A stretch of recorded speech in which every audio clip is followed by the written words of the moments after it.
of way of introduction, I'm Catherine Cass, the Head of Education and Practice Development at Birmingham Community Healthcare NHS Trust, and I'll introduce my colleague there. And I'm Claire Gallagher Tinsley, one of the clinical development facilitators from Birmingham Community Healthcare Trust. We've got 4 slides to go through, and then we'll open up to questions at the end. So if you just go to slide 1, please, Claire. So one of the key things, so for remote work in the community, and this was during the pandemic, one of the key elements that really came to the fore for us was we had already got a Trust virtual campus at BCHC, which probably was somewhat underused before the pandemic, and we were actually at a point we were looking to relaunch the campus, but in a sense, I suppose, a bit like lots of other things that happened, our hand was forced, and it enabled us to really bring to the fore the use of the virtual campus. So on the virtual campus in the Trust, we had some dedicated pages for students where they could access information quickly and safely. The pages that we built enable the students to access absolutely up-to-date and critical data during their period of deployment in our organisation, and it included things like information around organisational changes that were happening sometimes on a daily and weekly basis, so they were aware and they were familiar with what's happening in the Trust. It also included things like access to lateral flow testing, how they needed to go about that, how that needs to be reported, information on PPE, and lots of other things that were pertinent to the deployed period of time in our Trust. It gave them up-to-date information. It was a site that we updated daily. That also meant that all students had 24-hour, 7-day access to information, and what we found was that seemed to reduce anxiety for students. So the feedback we would receive is that because they might have had a thought about tomorrow, you know, what do I need to have when I go onto the ward, they could go onto the virtual campus, have a look at the question and answer section, or have a look on the relevant page, and then feel more prepared for the next day, and it did build that anxiety. So that was really positive feedback. Also, the access to the whole site, and in particular for the deployed students, was a real priority before they actually came onto placement for us. So we sent out their dedicated access information, so they actually had plenty of time before coming to the Trust to access the site, familiar information, and also familiarise themselves with our Trust, which again helped them in their preparation for placement.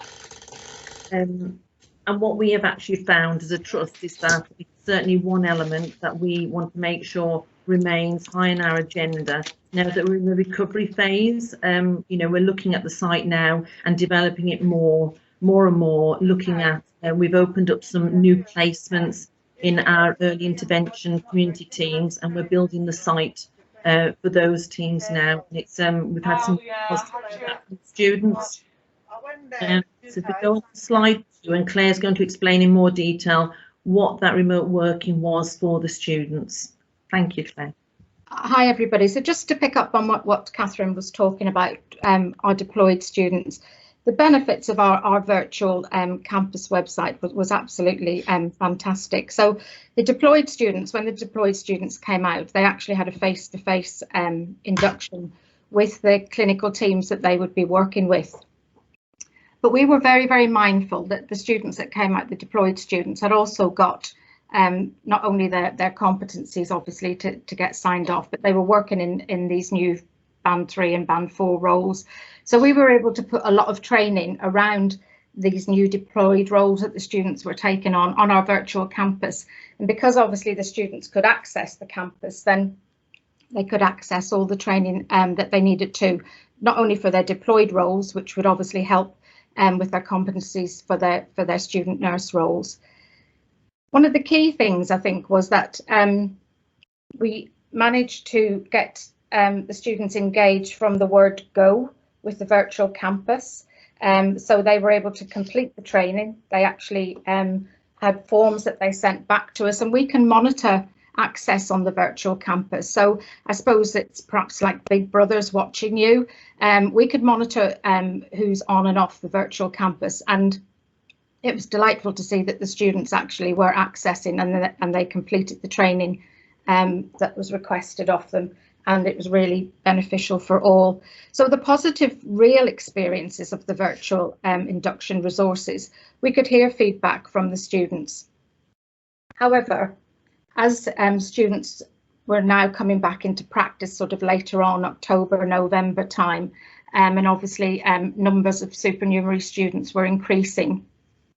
And with the introduction of lateral flow testing, we actually do a face-to-face induction now in a COVID-safe environment, but we still have the virtual campus, and students still have access to the virtual campus because we still use that as a key element as part of our placements in Birmingham community. And I'll give you a little bit more example of that when I talk about one of our virtual placements that we had.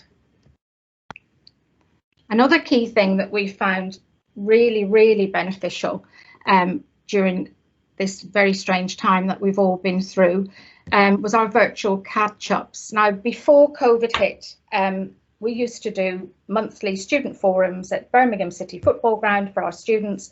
We would have our specialist teams come, our sickle cell team, for example, our cardiac team, respiratory team, and it was a place for us to obviously see the students, see how you're getting on in practice, getting feedback, talking about practice documents. So it was a real avenue for us to catch up with our students. But of course, the pandemic halted all of that. That face-to-face session went overnight. So the value of the team session geographically, obviously, and throughout the trust is clear. And the success that we found in the early days that we had with the deployed students, we didn't want to lose that. So what we did, it enabled us to deliver weekly virtual sessions with our students out in practice. And in particular, we had child branch students out within the trust, and they had what we call a bespoke programme where they could not be in clinical practice all of the time. So we used our virtual campus as an area where we could put taught sessions on. We would have clinicians who would record sessions. We would put them on our virtual campus. We worked very closely with our university colleagues to ensure that we were providing the quality of placement to meet the learning objectives that the students needed on this placement that was bespoke. It was completely different to what we had done before. So it was about everybody pulling together. We talk about collaborative working in partnership, but this actually happened. This was a lived experience because we were all in it together, for the want of a better word. One of the placements that we had virtually was a placement for our learning disability students. We contacted our learning disability team about allocating some learning disability students to be informed that they couldn't offer a traditional placement because obviously the pandemic, staff were deployed, staff were shielding, and a lot of the services had gone. So we were right, okay, what does this involve? How can we make the best placement we can for the students? How can we support this placement? So what we did was the students were given access to mobile phones. They had a mobile phone. They were given laptops because they had to work remotely. They were allocated their practice assessors. The learning disability team were absolutely fantastic because they put together a 9-week programme to look at the learning outcomes for the students. So we contacted the university. We got the learning objectives that the students needed. We all worked together to say, how can we provide the best quality placement that we can? So that was fantastic working between the university, between the practice assessors. So that's where our virtual catch-ups came in as well. So what we did was we met with the students virtually every week at the beginning of this placement to ensure that we were meeting what the students needed, if there were any problems in practice, queries from the practice assessors. We had the university colleagues on board, which was absolutely super. So these sessions were talking about what do we do if, how can we meet this, queries about, etc., etc. So we all worked together. The catch-ups were great. The feedback from the students was super. They felt supported. We were all sharing ideas, and it was different conversations. Everybody was worried about what was happening, and people could raise concerns, and it was dealt with there and then. And the clinical team obviously were really well supported by the university colleagues. So the practice assessors as well, they were able to ask questions to the university colleagues. We all learnt new things. You know, it was a different time for everybody. The usual, you know, you can do this to meet this objective, that had gone because they weren't seeing patients face to face. Students grew in confidence, and they did. Over the weeks, we could see the difference in the students. And they felt very much part of Birmingham community team because they had access to the virtual campus. They had access to our intranet. So they were able to see all the up-to-date information around COVID, all our health and well-being that was offered. That was all offered to the students as well. They were part of Birmingham community team. They were an employee, if you like. So that was absolutely fantastic. And that's how, through remote working, obviously with the wider group and society. And I can say that, I mean, it was a great pleasure to see this, how it actually panned out, because at the beginning, it was, I'd say, a blank sheet of paper. But the feedback, as I say, from the students was absolutely super. And I just wanted to share that with you. I wanted to put on a few slides, so we're open to questions. I'll just close the presentation, and thank you for listening. Thank you. So if there's any questions at all. Could I just ask what you'd like to keep in terms of what's changed during COVID? Because there's a big fear in my heart that a lot of really good practice that we've learned will be sort of disregarded, and we'll go back to doing things the way we've always done it. So what would you like to keep?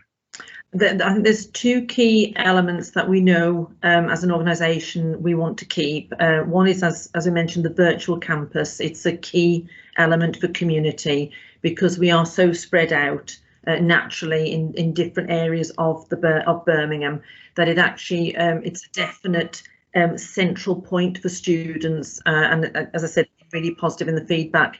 The other thing that we are definitely going to keep from this, and we've actually, I suppose, in a sense, made it very significant, is the use of IT really. So it's laptops and mobile phones. So we now are looking at, and we've done an initial order of well over 100 plus laptops, so that we're able to actually give these devices to the students as they start placement, so they have easy access.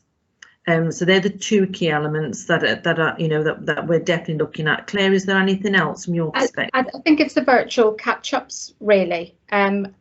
I know I mentioned that our inductions are now face-to-face, but we've carried on the virtual inductions with the students, catching up. It's every fortnight now, just because things are still different out in clinical practice.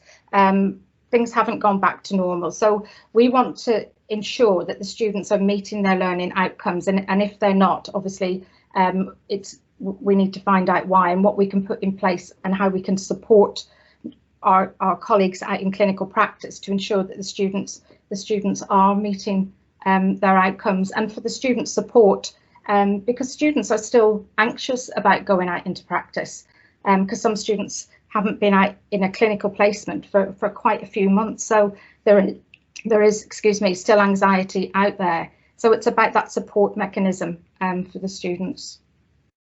We want to keep that, and we are keeping it. Thank you. Thank you. Kerry Waters, I can see your hand up. Yeah, hi. Hi. Just when you said about the laptops and the mobiles, things like that, where did you get your funding? Did you have to go outsource it? What did you do? Because obviously from a lot of virtual placements and different things, that seems to be a bit of a problem, that organisations haven't got that. So I just wondered how you'd secured that, really. Yeah. As far as I'm aware, it was in-house that we did secure that funding, so we didn't actually go out and bid in any way for extra funding.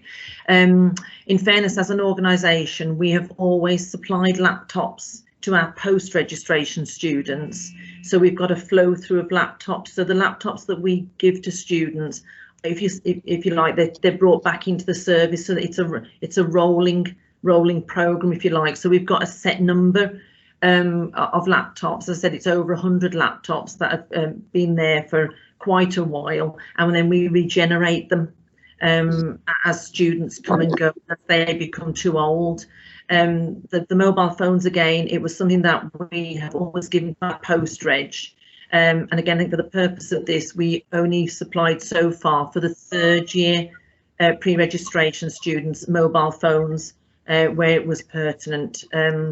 So yes, so we didn't have any specific funding that I'm aware of for purchase.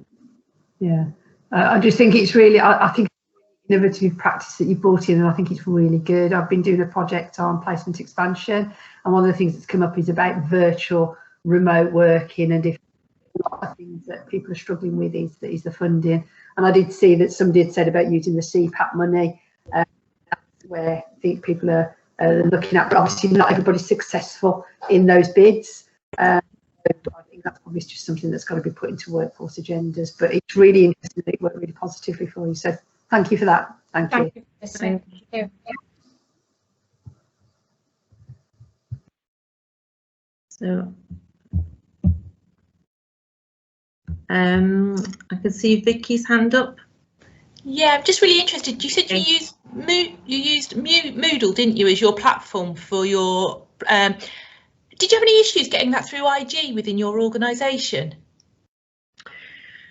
So we did have some challenges. So Moodle was a site that was actually we had somebody brought in, we brought a consultant in to really look at how we were going to build that platform, and we've had it probably for around about, would it be 3 years, would you say, Claire? Yeah. 2.5, 3 years. So as I said, it was a work in progress at the time, but we had to work very closely with our IG team around the building of that platform. So some things that we were hoping we'd be able to do on the platform, we're not able to do. So it was things like having a discussion platform and things like that. So some of the things that we'd have liked to have done and still would like to do to make it more interactive, we've still got work to do on that around, I suppose, IG and safety and things like that. Again, Claire, I don't know if you want to add anything else there. No, I think that's it's around IG, obviously, and we wanted it to sync in with our intranet as well. So there's more work that we need to do on it to make it more user friendly. But yeah, things around IG really. It's really interesting because we were trying to use it as well. We were just trying to look at it, and we were stopped from going down that route. So it was interesting that you've got it through. So it'd be really good to link in. Thank you. Yeah, absolutely happy to do that. Suzanne. Thanks, Catherine. Yes, similarly, I was really interested in the Moodle site because I know obviously our students do use that within HTIs. Again, do you kind of give them access for the duration or a week or two before their placement, and then you close that access down, do you? Is that how you operate it? Claire, are you happy to answer? Yes, yes, we do. They have access purely for the length of their placement. So we have a date, end date, for when they finish their placement. Yeah. Okay. And would you typically, sort of an argument of, would you not have that on your trust website anyway, so that you give them access to that as they start? But the key thing for me is that preparation beforehand often, isn't it? It's the night before. And absolutely. What we used to do, we used to send the form out to the universities with the allocations and ask the students to complete it and return it to us, so as we'd got it in advance. So as quite rightly, they could access it before, but that didn't always happen. Some students would return the forms and some didn't. So now that the inductions have gone to face-to-face, the students actually complete the forms there and then, and we've got the passwords and everything already set up, so they're on it within the first day or two of their placement now. Okay, lovely. Thank you very much. Thank you. Thank you. Brilliant, and you've managed to keep to time. That's absolutely fantastic. You've made my afternoon. It's been a real pleasure and a real inspiration hearing about how you've made things work. It would have been very easy to say, actually, we can't do this. Yeah. Absolutely, and it was, as I said, like a blank canvas, and it was like students having phones, you know, laptops. We hadn't done that for pre-registration students before, and to have the involvement with the university to look at the programme to ensure we were meeting the learning outcomes. So it was just all so different, and the practice assessors as well, all of us together, all learning together, you know, how we can, and the students were there as well, so it was just everybody. It was great. Brilliant. Inspiration. Thank you. Thank you.